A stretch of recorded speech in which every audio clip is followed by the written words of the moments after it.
CarniVLOG number 4. My belly fat, my circadian rhythm, and my eczema. Greg's out in the car. We're headed to the post office and then to one of his dad's farms. It's beautiful. I'll tell you more about it. I might show you some pictures. And I'm mailing out some May printables. We're headed to stick these in the mail now. Look at that. April is nearly gone. If you haven't already, you might want to print the May printable and let the Lord lead you into starting or stopping any behavior for the month of May. And use the little May printable as a checklist to help you get that done.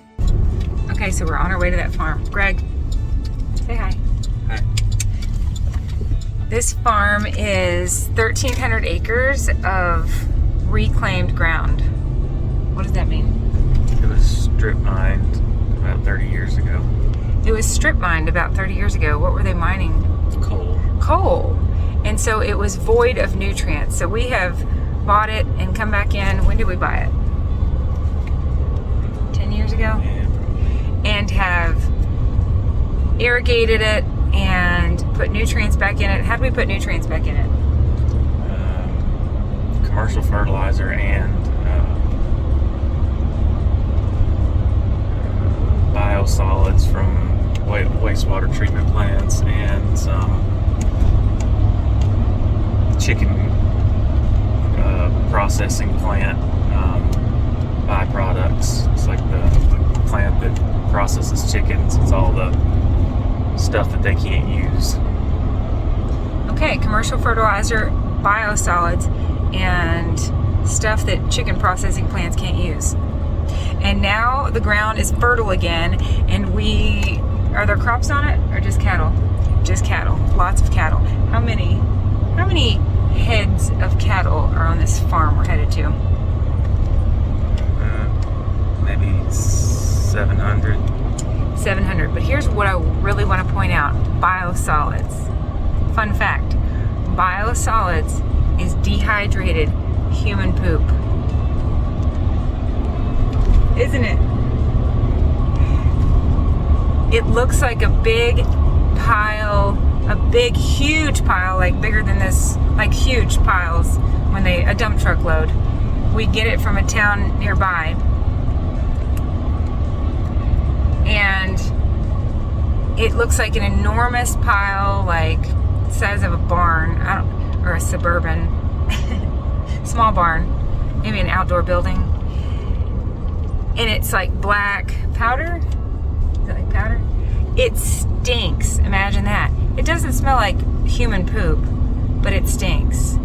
But we have taken this ground that was strip mined and stripped and void of nutrients, put nutrients back in it, and now we have a bunch of happy cows grazing on it, and it's breathtaking. It's about an hour and a half from our house. It's just so beautiful, a slice of heaven, and I will gladly show you pictures here at the tail end of this video. But first, my belly fat. I told you in that video the other day, my photo food diary, days 1 through 7 of BBBE, that something's going on with my belly fat. And it's great, but it's strange. So I've noticed lately, and I've had 5 kids, I've gained and lost 100 pounds, I have belly fat, okay? There's a 6-pack up underneath there somewhere, but it's protected. It's being protected by some belly fat. And my belly has always felt heavy. It's just like, it's always just felt like heavy. I don't know how to describe it other than that. Like there's a weight to it, you know? And like when I sit down and it sits on my lap, it's heavy, like a child, a little toddler. Greg, our seatbelt is not working. Did you know that? The seatbelt won't hardly stay belted. Hold on. Okay, so since starting carnivore, technically we've been doing this for 1 month. today. Like today's April 30th. We've been doing this for a month, except for that little Easter issue, which I do think, thank you Susan Miller, I do think that reset my carb flu. So I want to extend even more grace to myself as I navigate these kind of tricky waters in the beginning of acclimating to this new way that my body burns fuel, burning fat versus carbs. But in just this short amount of time, something really strange has happened to my belly fat, and I noticed it, and I've been telling Greg about it. So my belly fat is now, it used to feel like me, just like an extension of me, like my back to my belly was just all one entity. Now it's as if my belly fat has separated from me, and it's like still in this skin sack that I'm living in, this flesh bag, people call it. I hear people describe these bodies we're in as all different, some not so flattering ways, but it's obviously still, it's not separated, like it didn't fall off. It's still, my belly fat's in there, but it's like feels like it's a separate thing from the rest of my body. So it's like now there's muscle and ab and skeleton, and then my belly fat is a little bit more like its own thing, and it's light and fluffy. I don't know how to describe it other than like it looks young now. Like so many people online share their before and after of when they've lost a lot of weight, and I'm always sort of fascinated by when somebody shows, like, you know, they're wearing a little tight pair of short shorts and a sports bra, and they have a much bigger belly in the beginning of their video than in the end.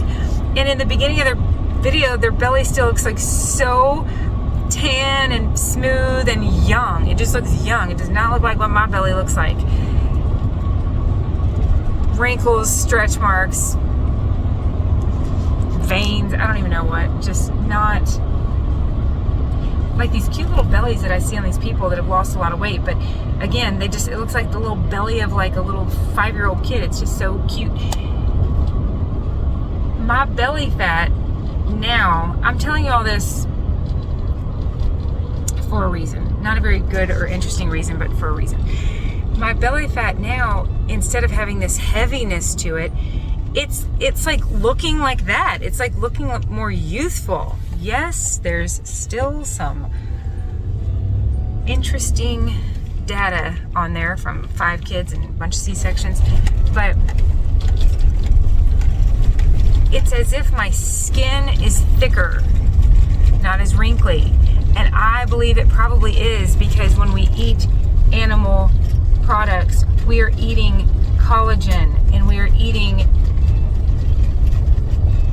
the building blocks of cells,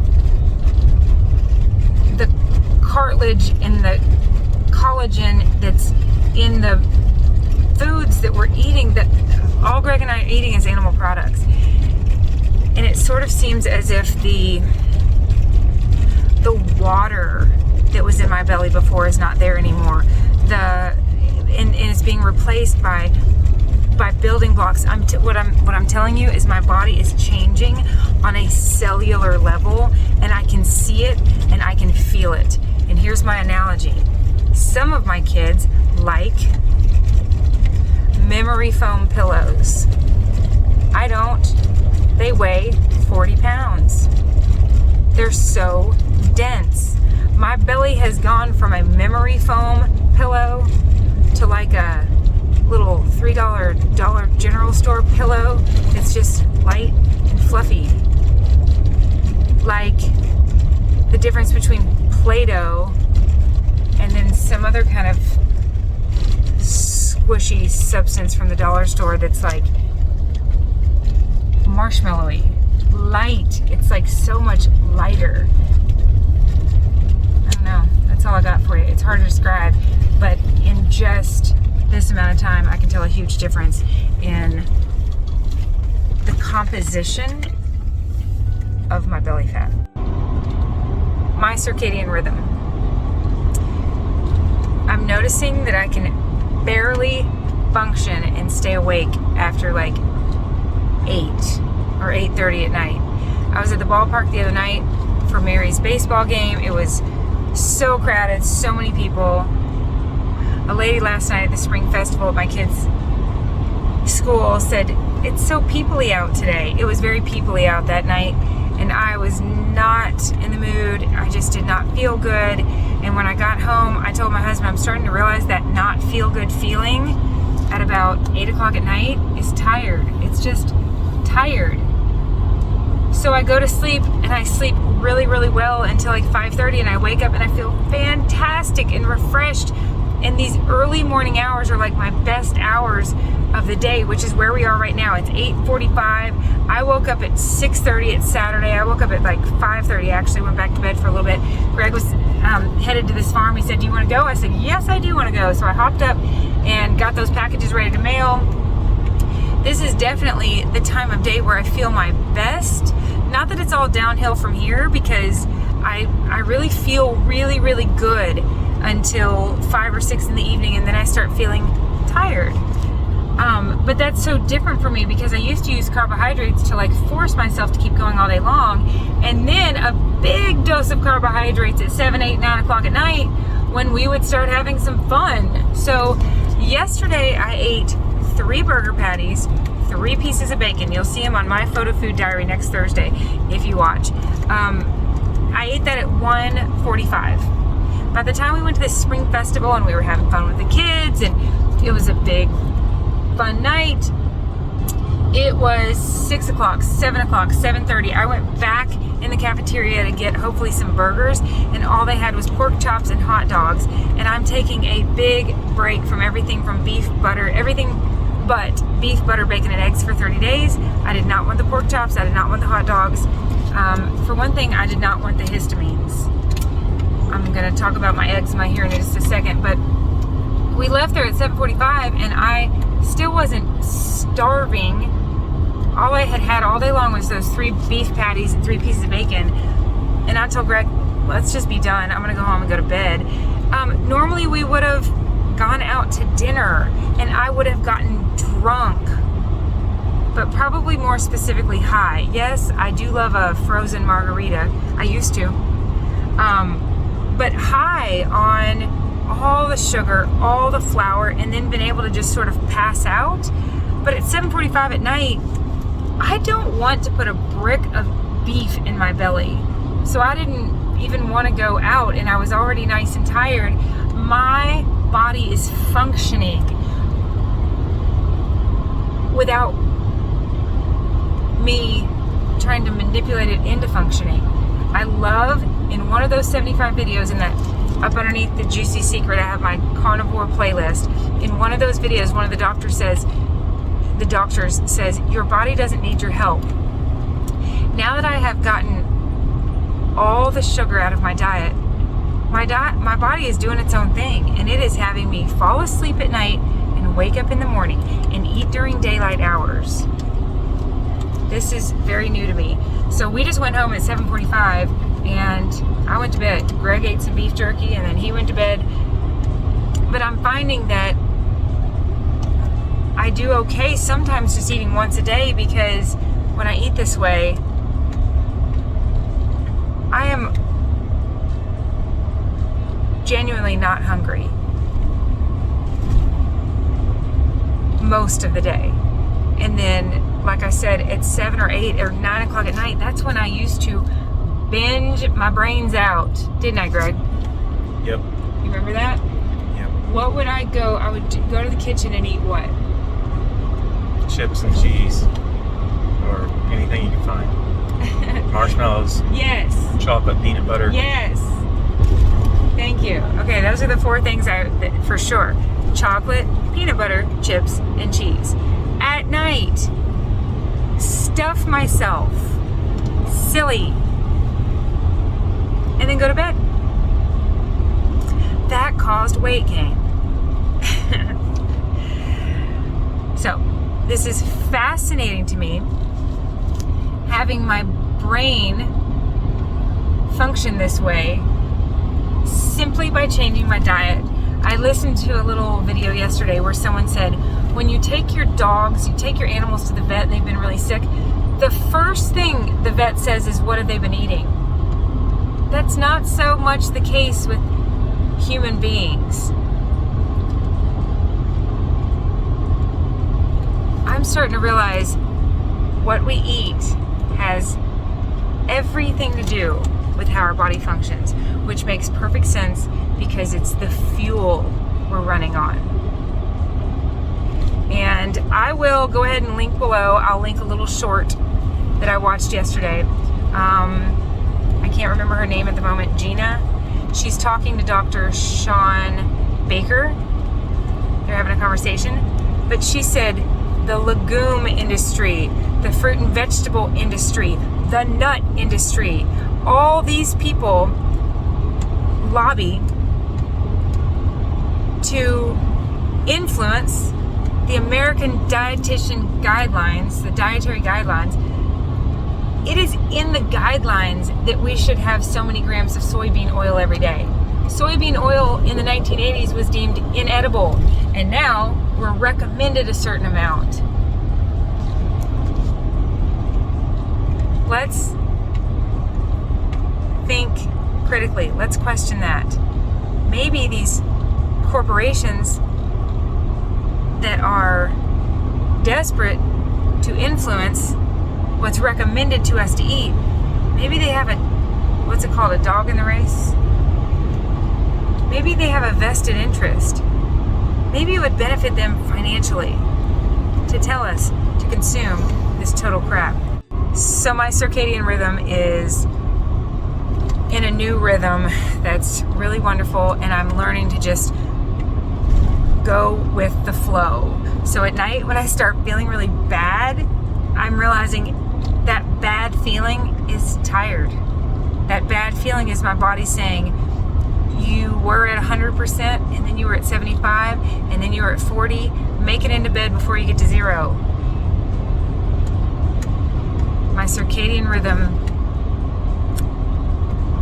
has changed, and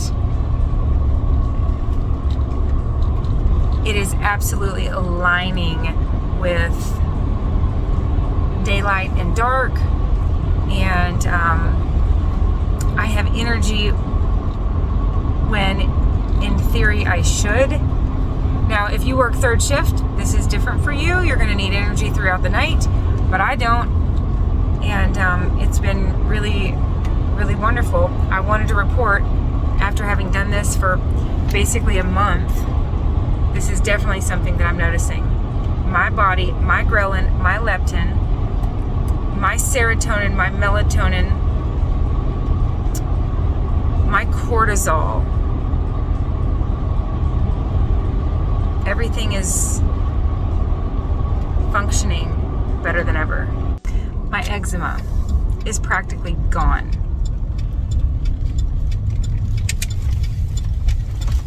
Now for some pictures of the farm. That's it. I love you. We'll talk again soon. Bye. But first, some bacon and eggs. Thank you for choosing Burger King. How can we help you? I'd like 2 of the double breakfast sandwiches, but I only want bacon and egg on it. I don't want anything else on each of, but I want both. I want 2 doubles, bacon and egg only. No bread. Aren't they 2 for $5? That'll change, hon, when I hit total. Oh, okay, okay. So I got 2 double bacon and egg, no cheese, no sausage. Correct. Anything else? And no bread. No biscuit. No, I don't even want to touch it. Say, I'll say it. Hi, excuse me. I'm sorry. Can you hear me? Hello? I'll just throw it away. I don't want to throw it away. I don't even want it to touch it. I don't want little bits of biscuit on my food. Let's get up there quick so I can tell her. I'll pick it off for you. No, I definitely don't want your farm hands picking off little bits of my breakfast. Here, I'll just be nice and ask. There's no sense. Okay. Hi. Hey, Hi. Hey. Can she also get the bread taken off too? I just want the bacon and egg and a No croissant, just off the bun. So can I put it in the same platter? Perfect. Yeah, put it all. Put it all in the same platter. Thank you so much. I thought somebody was saying something to me, and I was like, 5:45 25, baby. Thank you. You got 40. Here. This lady is so sweet and accommodating, and she's hooking me up with the crispiest bacon. I did not even think I was hungry until Greg went to Hardee's and got himself a low-carb bowl. Bacon, eggs, cheese, and sausage. It looks so good. So here I am at Burger King getting some bacon and eggs to break this 20-hour fast and enjoy this date with Greg. So instead of late night, get drunk, get high, and then have to recover kind of dates, we are conking out at 8:30 at night, getting up and having new types of dates in the morning. Hallelujah. Absolutely perfect. Everything I want, nothing I don't, including the yellow oil covered biscuits that are so delicious and addictive. They remind me of movie theater popcorn. I don't want to look at them. I don't want to touch them. I don't want to feel them. I don't want to smell them. I don't want them. I want this. This is perfect. All right, let's go to the farm. We're here. I'm following Greg on the four-wheeler. He told me to pull the car up to a certain spot because it's more picturesque to show you all some of God's beauty. This place is beautiful. It's a blessing. It's a home away from home and work away from home. So Thomas is going to be a senior next year. He's going to co-op, go to school half the day, and then come here the other half the day to work this farm and these cattle.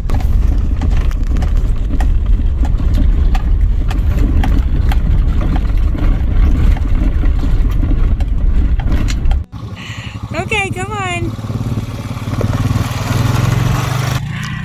Greg is patient with me in this vlog. He lets me take his picture. He is, I'm Tigger, he's Eeyore.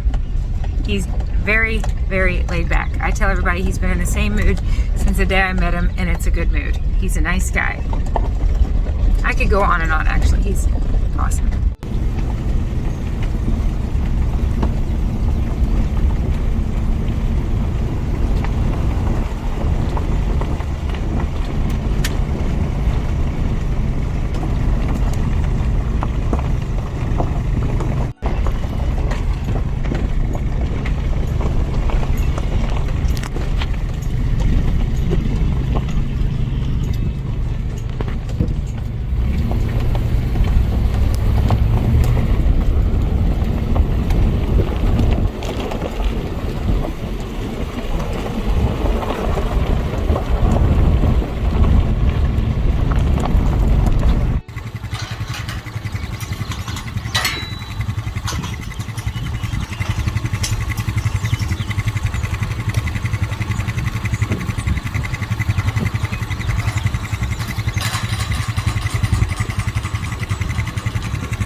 Perfect. Let me get out.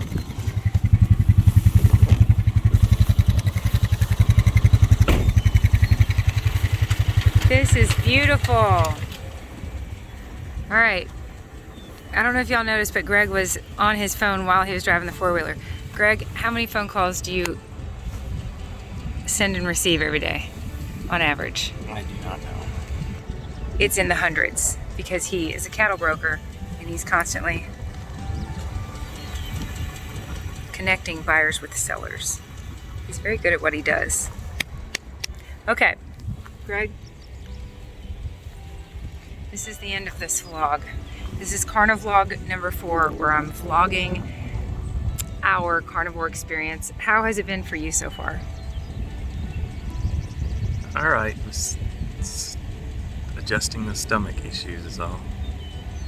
The only difficulty. With a huge stomach bug in there, though. Yeah. Yep. It's been tricky. Other than that, that's about it. all right, man, a few words. That's it. I love y'all dearly. Let's talk again soon. Bye. Genesis 1:1. In the beginning, God created the heavens and the earth. Now, while Greg drives all over the farm and checks on all those cattle, I'm going to sit right here on this hilltop and finish reading 2 Kings. This is lovely and wonderful. God is good all the time, no matter what.